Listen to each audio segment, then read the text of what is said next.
এটা একটা প্লাস্টিক বোতল, কত মূল্য এর? 10 টাকা। কিন্তু এই একই বোতলটা যদি খাঁটি সোনার হতো, এই 10 টাকা জলের বোতলকে আমরা যতটুকু গুরুত্ব দিচ্ছি, এই বোতলটা যদি খাঁটি সোনার হতো, এর গুরুত্ব কিন্তু অনেক বেশি হতো। তো যখনই কোনো বিষয়ের মহিমা আমরা বুঝতে পারবো, কেবলমাত্র তখনই আমরা গুরুত্ব দেবো, কিন্তু তার আগে নয়। এবং বিশেষ করে মানব জীবনের ইতিহাস আমাদের পক্ষে অত্যন্ত গুরুত্বপূর্ণ। দিনের শেষে আমাদের হয়ে কেউ উত্তর দেবে না।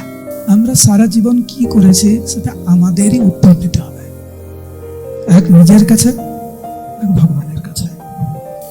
সেই জন্য ভক্তিবিনোদ ঠাকুর গিয়েছেন, এমনও দুর্লভ মানব দেহ পাইয়া কি করো ভাবনা কেহ। কেন তুমি চিন্তা করছো? কেন?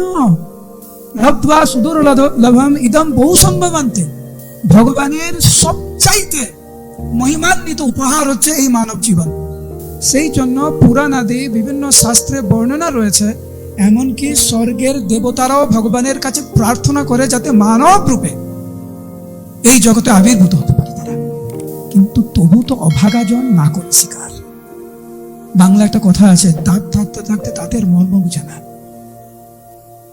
যার মা আছে সে বেশি গুরুত্ব দেয় না। যতক্ষণ পর্যন্ত বাবা মা বেঁচে থাকে আমরা বেশি গুরুত্ব দেই না। জিজ্ঞাসা করুন তার কাছে যার মা নেই, মায়ের গুরুত্ব তার কাছে জিজ্ঞাসা করুন। কিন্তু দুর্ভাগ্যবশত যতদিন মা ছিল ততক্ষণ গুরুত্ব দেয়নি।